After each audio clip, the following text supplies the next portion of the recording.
ओम परमात्मने नमः। अब तक एक परमात्मा का ही उद्देश्य रखने वालों की दैवी संपत्ति बताई, परंतु सांसारिक भोग भोगना और संग्रह करना ही जिनका उद्देश्य है, ऐसे प्राण पोषण परायण लोगों की कौन सी संपत्ति होती है, इसे अब आगे के श्लोक में भगवान बताते हैं। दंभो दर्पो अभिमानस्य क्रोधा पारुष्यमेव च अज्ञानम चाभिजातस्य पार्थ संपदासुरीम। अर्थात दंभ, मान, बड़ाई, पूजा, ख्याति इत्यादि प्राप्त करने के लिए अपनी वैसी स्थिति न होने पर भी वैसी स्थिति दिखाने का नाम दंभ है। यह दंभ दो प्रकार के होते हैं। नंबर एक, सद्गुण सदाचारों को लेकर अपने को धर्मात्मा, साधक, विद्वान, गुणवान आदि प्रकट करना, अर्थात अपने में वैसा आचरण न होने पर भी अपने में श्रेष्ठ गुणों को लेकर वैसा आचरण दिखाना, थोड़ा होने पर भी ज्यादा दिखाना, भोगी होने पर भी अपने को योगी दिखाना आदि दिखावटी भावों और क्रियाओं का होना, यह सद्गुण सदाचारों को लेकर दंभ है। दूसरा, दुर्गुण दुराचारों को लेकर जिसका आचरण, खान पान स्वाभाविक अशुद्ध नहीं है, ऐसा व्यक्ति भी जिसके आचरण खान पान अशुद्ध हैं, ऐसे दुर्गुणी दुराचारी लोगों में जाकर उनको राजी करके अपनी इज्जत जमाने के लिए मान आदर आदि प्राप्त करने के लिए अपने मन में बुरा लगने पर भी वैसा आचरण खान पान कर बैठना, यह दुर्गुण दुराचारों को लेकर दंभ है। तात्पर्य यह है कि जब मनुष्य प्राण, शरीर, धन, संपत्ति, आदर, महिमा आदि को प्रधानता देने लगता है, तब उसमें दंभ आ जाता है। दर्प, घमंड का नाम दर्प है। धन, वैभव, जमीन जायदाद, मकान, परिवार आदि ममता वाली चीजों को लेकर अपने में जो बड़प्पन का अनुभव होता है, वो दर्प है। जैसे मेरे पास इतना धन है, मेरा इतना बड़ा परिवार है, मेरा इतना राज्य है, मेरे पास इतनी जमीन जायदाद है, मेरे पीछे इतने आदमी हैं, मेरी आवाज के पीछे इतने आदमी बोलते हैं, मेरे पक्ष में बहुत आदमी हैं, धन संपत्ति वैभव में मेरी बराबरी कौन कर सकता है।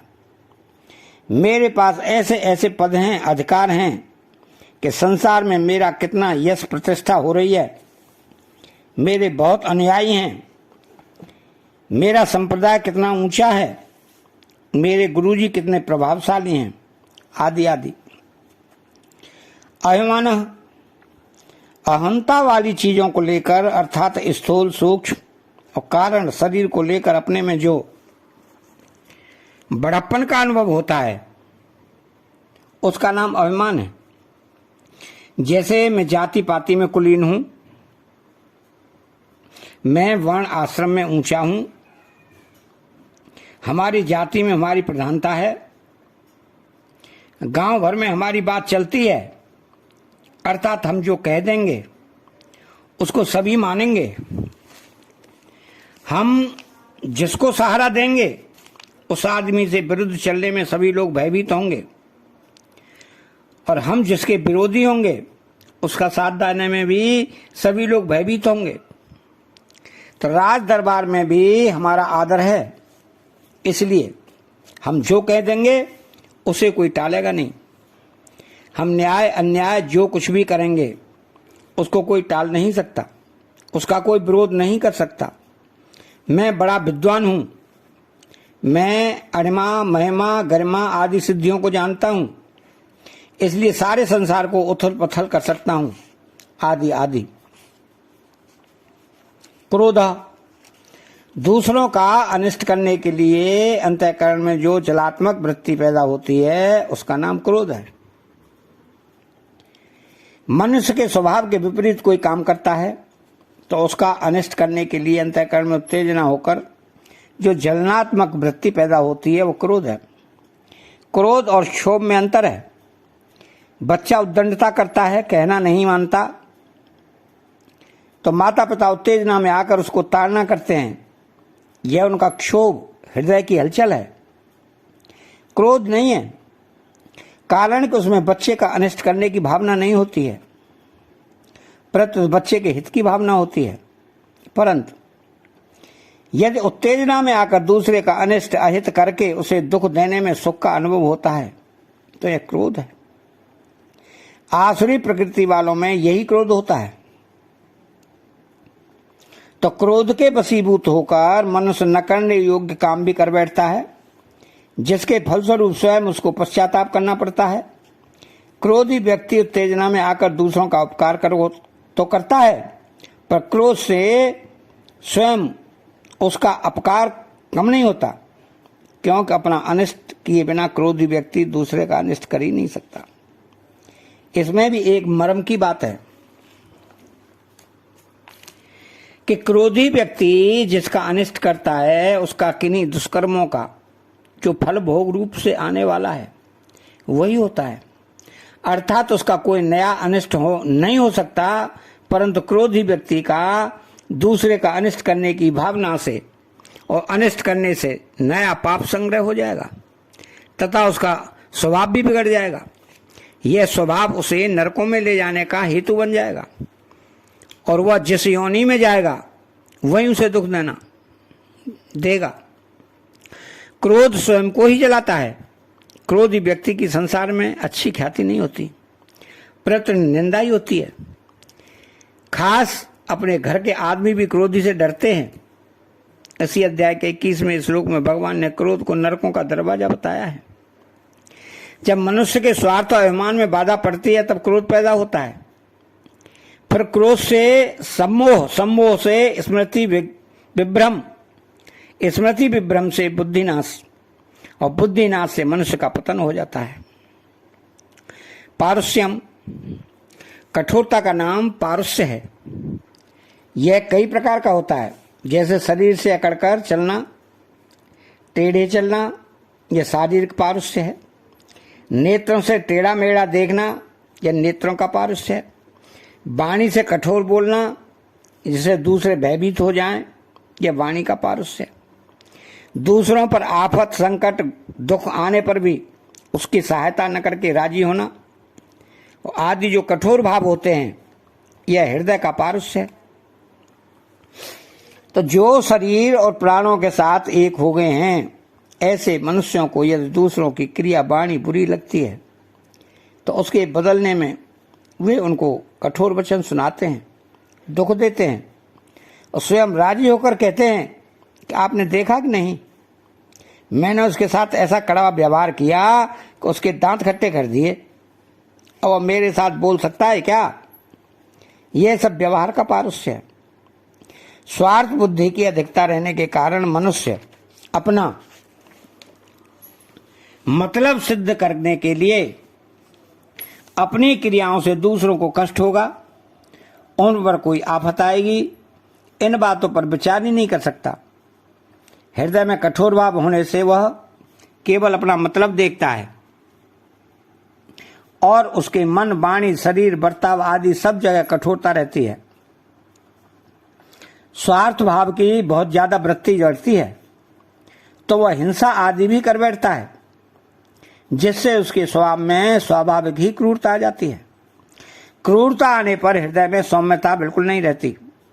सौम्यता न रहने से उसके बर्ताव में, लेन देन में, व्यवहार स्वाभाविक ही कठोरता रहती है।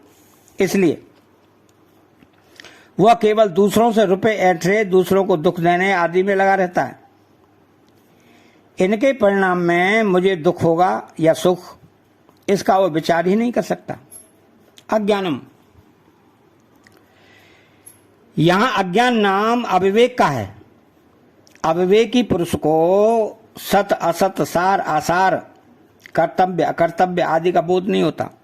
कारण कि उनकी दृष्टि नाशवान पदार्थों के भोग और संग्रह पर ही लगी रहती है।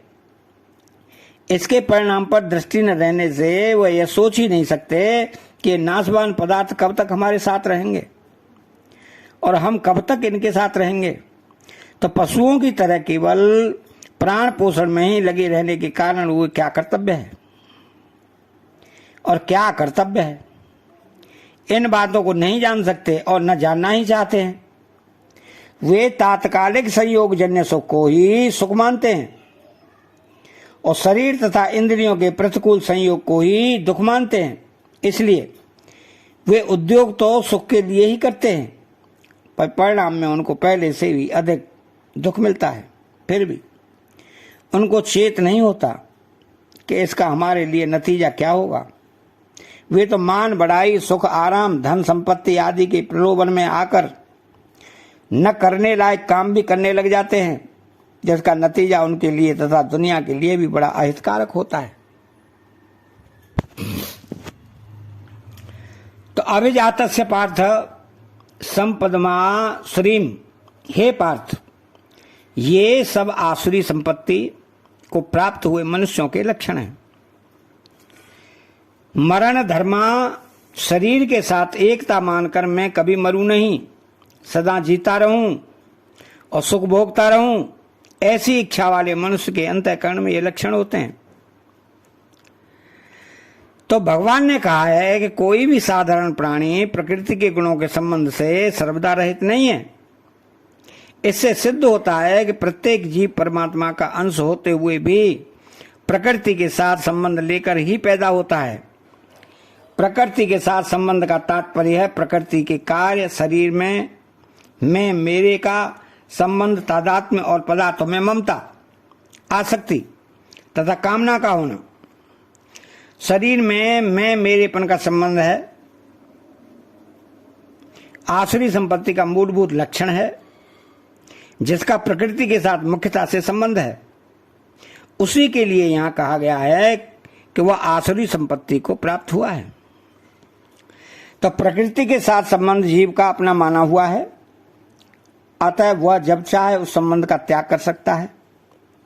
कारण जीव आत्मा केवल चेतन तथा निर्विकार है और प्रकृति जड़ तथा प्रतिक्षण परिवर्तनशील है।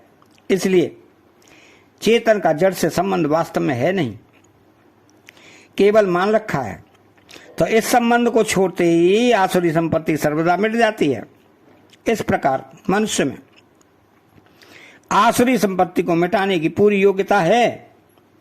तात्पर्य है कि आसुरी संपत्ति को प्राप्त होते हुए भी वह प्रकृति से तथा सर्वदा संबंध विच्छेद करके आसुरी संपत्ति को मिटा सकता है।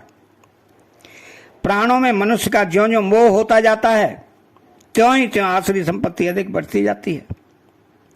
आसुरी संपत्ति के अत्यधिक बढ़ने पर मनुष्य अपने प्राणों को रखने के लिए और सुख भोगने के लिए दूसरों का नुकसान भी कर देता है। इतना ही नहीं, दूसरों की हत्या कर देने में भी वह नहीं हिचकता। मनुष्य जब अस्थायी को स्थायी मान लेता है, तब आसुरी संपत्ति के दुर्गुण दुराचारों के समूह उसमें आ जाते हैं। तात्पर्य है कि असत का संग होने से असत आचरण, असत भाव और दुर्गुण बिना बुलाए तथा बिना उद्योग किए अपने आप आ जाते हैं, जो मनुष्य को परमात्मा से विमुख करके अधोगति में ले जाने वाले होते हैं। अतः चैनल को सब्सक्राइब करें, बेल आइकन घंटी को दबाएं और कमेंट बॉक्स में जय श्री कृष्णा लिखें। बोलो जय श्री कृष्णा।